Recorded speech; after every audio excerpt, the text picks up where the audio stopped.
Halo semuanya, pada video ini saya akan membahas topik the service and obstacle face and how to overcome them. Berdasarkan materi yang telah dipelajari pada week 9 sampai week 15 dalam mata kuliah manajemen jasa, dalam industri jasa, kualitas layanan tidak hanya ditentukan oleh produk, tapi juga oleh pengalaman pelanggan, karyawan, dan proses pelayanan. Oleh karena itu, perusahaan jasa menghadapi berbagai tantangan yang kompleks. Sebagai contoh nyata, saya akan menggunakan Starbucks sebagai studi kasus untuk menjelaskan tantangan manajemen, pelayanan, serta strategi yang digunakan untuk mengatasinya. Pada week 9, kita belajar mengenai tantangan membangun relationship marketing. Salah satu tantangan utama dalam service management adalah membangun hubungan jangka panjang dengan pelanggan. Bukan hanya fokus pada transaksi sesaat. Menurut Lovelock, relationship marketing menekankan pada loyalitas, kepercayaan, dan nilai jangka panjang atau customer lifetime value. Tantangan yang dihadapi oleh Starbucks, pelanggan memiliki banyak pilihan coffee shop. Resiko pelanggan berpindah ke kompetitor. Selanjutnya, ada juga tantangan tidak semua pelanggan memiliki nilai profitabilitas yang sama.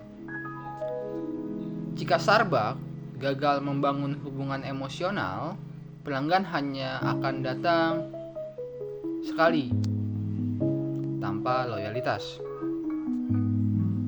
Kemudian pada week 10, kita belajar service value, failure, and service recovery. Tantangan berikutnya adalah service failure. Karena kesalahan dalam pelayanan tidak bisa dihindari. Contohnya, di Starbucks pesanan minuman salah dan waktu tunggu terlalu lama. Dan ada juga barista kurang ramah saat jam sibuk. Jika kegagalan ini tidak ditangani dengan baik, pelanggan bisa kecewa dan berhenti datang. Kemudian pada week 11, kita belajar customer complaint and negative word of mouth. Tidak semua pelanggan yang kecewa akan mengeluh secara langsung. Banyak dari mereka memilih diam dan tidak kembali. Mereka juga menyebarkan negative word of mouth di media sosial. Ini tuh disebut sebagai complaint iceberg, di mana hanya sebagian kecil keluhan yang terlihat. Sementara ketidakpuasan besar tersembunyi. Jadi bagi Starbucks, satu ulasan negatif di media sosial dapat mempengaruhi persepsi banyak calon pelanggan. Kemudian pada week 12 kita belajar physical evidence and servicescape issue.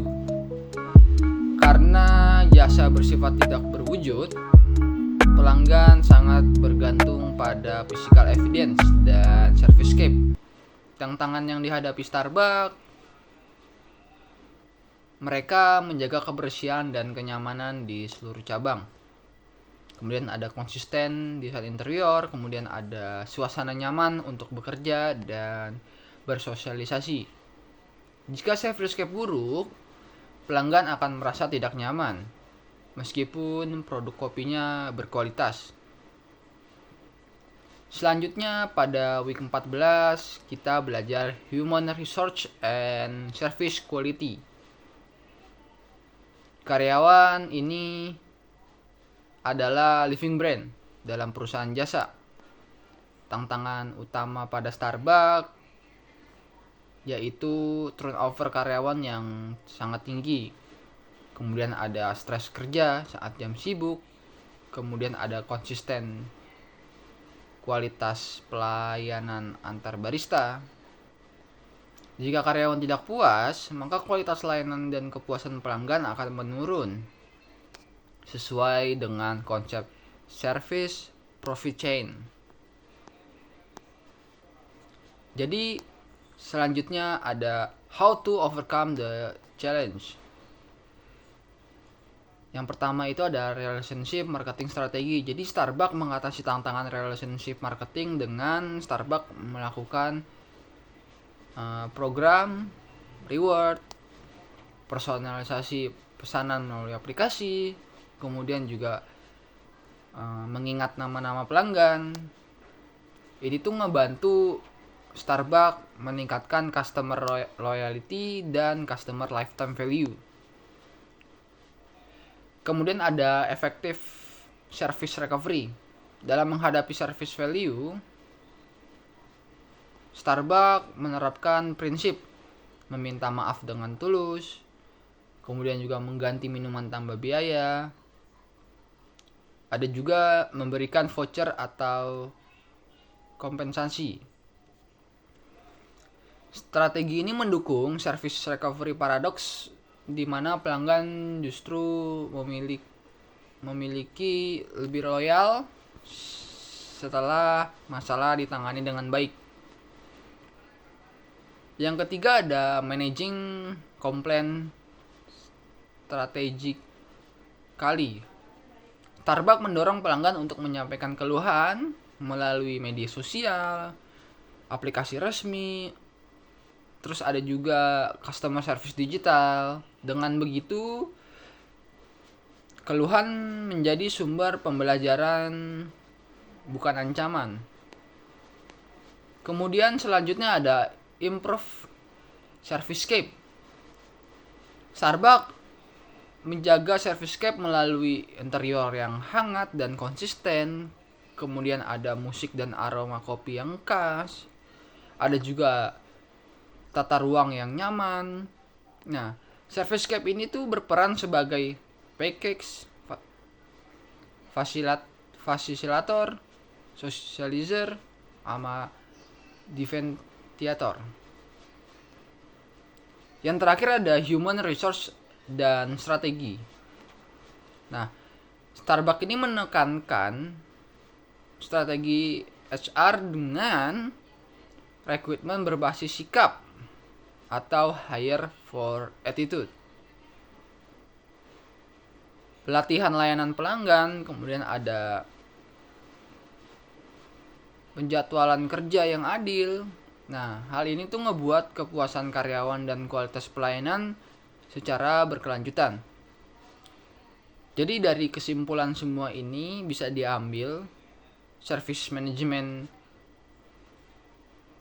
challenge ini tuh meliputi relationship marketing, service recovery, ada juga customer complaint, servicescape, sama human resource.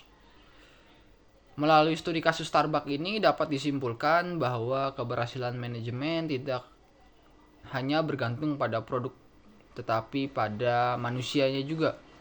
Proses-proses ini dan pengalaman pelanggan. Dengan menekankan konsep service management secara konsisten, perusahaan jasa dapat membangun loyalitas pelanggan, citra positif, dan keberlanjutan bisnis yang jangka panjang. Mungkin itu aja yang bisa disampaikan pada video kali ini. Terima kasih telah menonton dan semoga video ini bermanfaat. Terima kasih.